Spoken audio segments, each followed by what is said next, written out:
Hey, what's up? Here's the final episode of our Creativity in the NBA series, and we are looking at two of the best scorers of all time in Michael Jordan and Kevin Durant.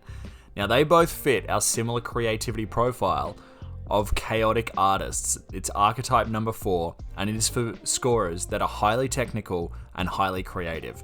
What does that mean? Well, if they're highly technical, it means they love to shoot with their hand in their face, which means they do a lot of work to get open, but if they're not open, it doesn't matter. And they're highly creative, which means they have a lot of unique finishes. And I think when we think of Michael Jordan, we definitely think of unique finishes, whether it's a behind-the-back circus shot, whether it's a wild dribble move into a dunk. There's a lot of creativity there. You may not think of it so much with KD. You may think he's got while he has a very effective bag, it's sort of the same stuff. Post up in the mid fade.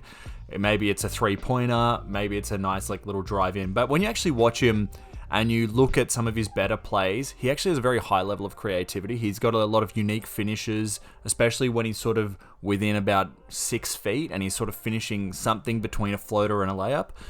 He's got a lot of unique finishes there.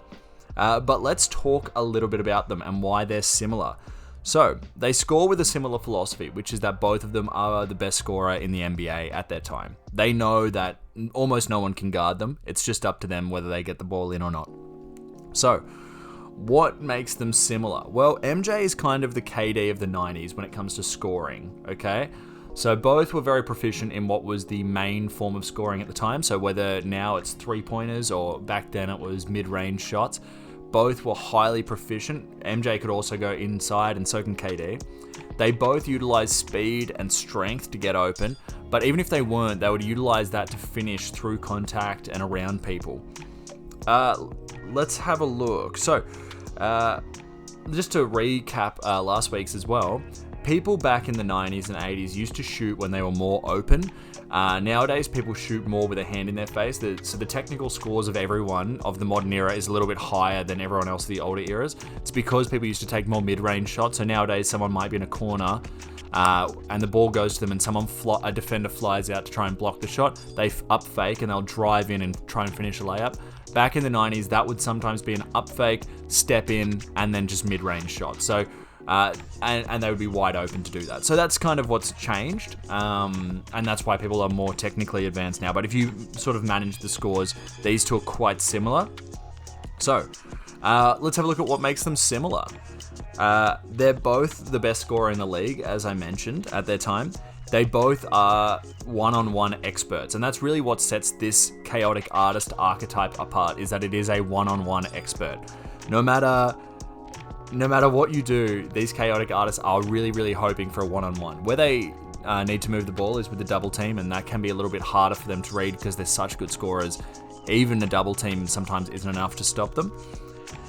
They can both finish uniquely. As I mentioned before, KD's got a lot of unique finishes around the rim.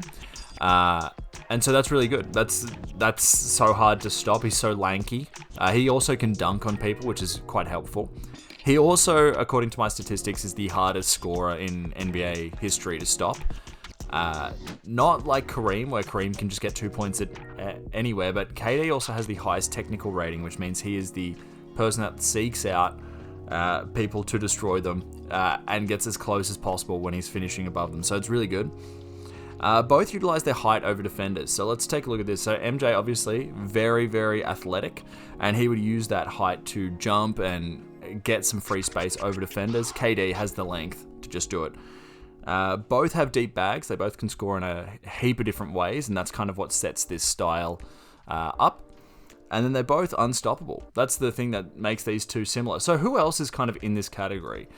Just to sort of give us a bit more of a broad spectrum idea. So we have KD, Michael Jordan. We've got Luka Doncic. We've got Damian Lillard. And they're the main ones that sort of stand out. And Giannis kind of flirts with this one a little bit. But what we're looking for with this group is these people are typically really, really good scorers and can utilize other skills to sort of help them out. But mainly what they're trying to do is score.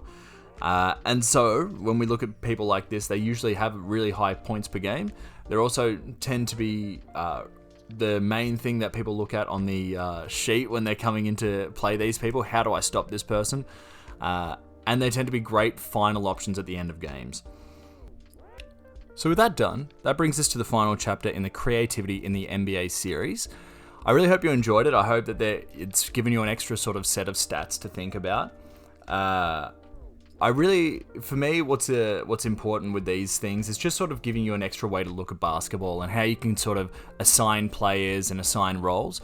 Because prior to using just things like points per game and assists per game, give you an idea of how players play. But this gives you a little bit more deep set idea of how they like to score, what they're doing to like to score, and then ultimately how to stop them or how to best utilize them. I think this statistic can be useful not only just for podcasters as an extra anchor for stats and a different way to look at and analyze players, and I will be doing that throughout the year, going through different podcasts and talking about how this stat could have been used to help with the conversation. But beyond that, it's also valuable for teams that might want to look at new recruits and wonder how they can fit in or best utilize them. It also can be used by scouts as a way to look at new prospects and see how they'd fit within the team. Statistic companies, if you're using this, perhaps you can also utilize this as a new stat. I just think it's a pretty fun foundational piece, and it's something that's a little bit different than what you might usually see when it comes to people talking about, advanced statistics. I think this is kind of a new way, it's a new approach, it's a new frontier, and it's kind of fun. So I hope you also enjoyed it as well. If you have any questions or you want me to test out any players and run it through the matrix to find out how they like to play, I'd also love that. Until then, it's been a really fun series. I'm going to keep doing this sort of stuff and keep updating it and talking about different players. But until then, I just want you all to stay magical.